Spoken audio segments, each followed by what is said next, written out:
Hello guys, welcome to our channel. In this video we are going to reveal new Apple leak reveals iPhone 15 price.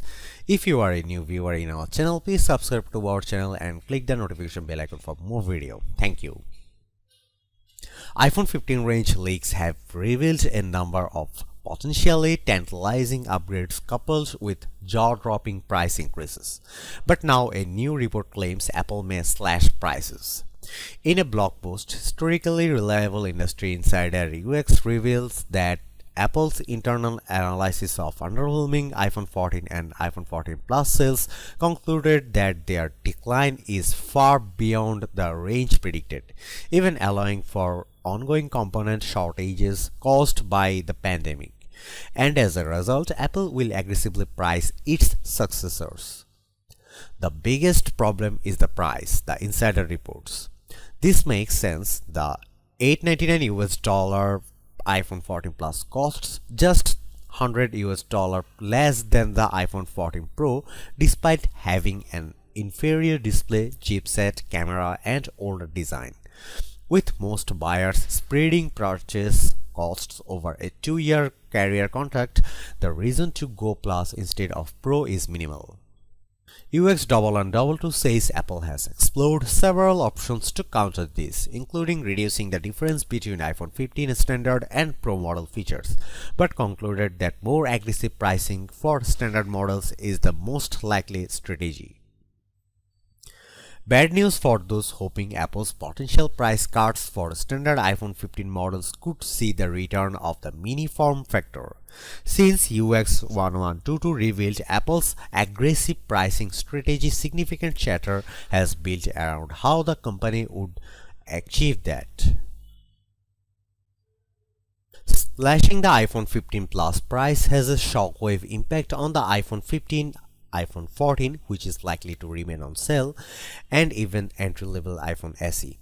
As such, the idea that Apple could simply scrap the Plus and launch an iPhone 15 mini under the iPhone 15 makes a lot of sense.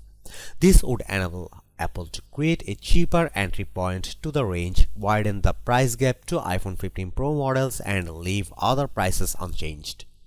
However, Apple leakster has shot down this strategy, stating, "As far as I am concerned, there aren't any plans to launch an iPhone 15 mini next year, in case you are wondering." If correct, this is a shame. Not everyone loves big phones, and what Apple achieved in the mini form factor was remarkable. Surprisingly, poor sales ultimately resulted in its cancellation, but market reports claim iPhone 14 Plus sales are even lower. This could have opened the door for Apple to deliver 3 iPhone sizes again, because those who did buy the mini loved it. It is hard to make the same argument for the iPhone 14 Plus, where there are Apple and Android alternatives. That said, I suspect it is significantly easier to design a smartphone within a 6.7-inch form factor than a 5.7-inch one. Quotes from TSMC Chairman Mark Liu may have just leaked key performance information about Apple's next-gen A17 chipset heading to the iPhone 15 Pro and 15 Pro Max.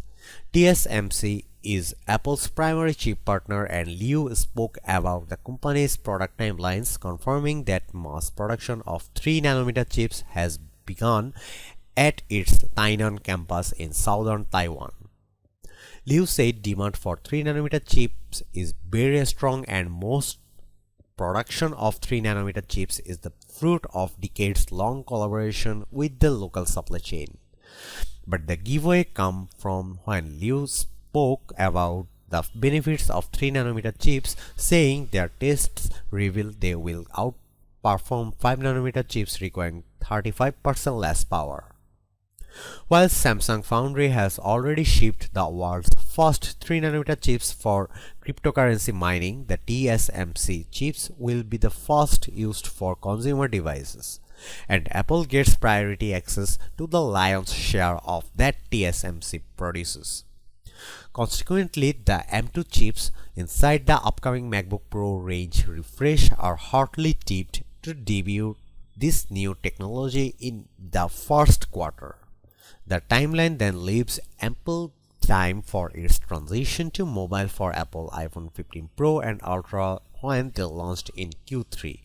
This is unsurprising as 3nm almost made the iPhone 14 launch before being pushed back, but nothing was known about its performance and efficiency benefits until Liu's comments. Of course, how Apple utilizes these efficiency gains remains to be seen. It could decide to deliver major battery life improvements and a relatively minor performance bump, or vice versa, though I suspect a middle ground will be the most logical option. Either way, Apple now has a level of flexibility it hasn't enjoyed since the A14 became the first 5nm iPhone chip in 2020. When the 3nm A17 filters down to the standard iPhone models in 2024, these efficiency gains would also give Apple the flexibility to reintroduce on iPhone mini model. This move has already been shot down for 2023, but it is a size that is far more unique than the iPhone 14 Plus and one which is unlikely to find a rival from major Android smartphone makers based on current market positions. That said, when Apple drops a device, it rarely looks back. The obvious move would be to drop iPhone 15 Plus by $100 to $799, forcing the iPhone 15 to drop to $699. This pushes the iPhone 14 to $599. At that price, Apple risks cannibalizing the sales of $429 iPhone SE, which explains reports last week that the company is considering canceling the 2023 iPhone SE altogether. Interestingly, a new flagship, the iPhone 15 Ultra, is tipped to be even more expensive than iPhone 14 Pro Max, but UX1122 also supports this, saying Apple will also drive differentiation between it and the iPhone 15 Pro. UX1122 cites material and camera differences which tie in the reports of the Ultra sporting a titanium chassis and dual front cameras. Ultimately, any talk of price cuts will come as a shock because it goes against multiple leaks saying Apple will increase, not decrease, most iPhone 15 prices. That said, UX1122 has a successful history of leaking information that goes against the grain. Notably, in March, the insider counter claims that the iPhone 14 would have slimmer bezels and the iPhone 13, 1 week later leaked schematic showed this. In August, UX1122 said iPhone 14 prices would not increase despite widespread reports, and Apple ultimately froze price in its biggest markets. In September, the leaker also shared iPhone 14 Plus cases, showing iPhone 14 Max branding rumors up to the point were wrong. So, while the iPhone 15 Ultra will end up being the most expensive iPhone ever, UX1122's information suggests buyers of a standard iPhone 15 model will have more money left in their accounts than expected. That's it for today. Please let us know what do you think about this. If you are a new viewer in our channel, please subscribe to our channel and click the notification bell icon for more video. Thank you.